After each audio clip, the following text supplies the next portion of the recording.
जंगलમાં રહજે આમ आदिवासी जंगल रखवाला रे।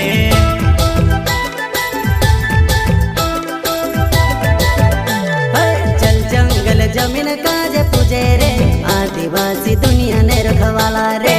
बाप देव खतरी काजे पूजे रे आदिवासी सबसे निराला रे।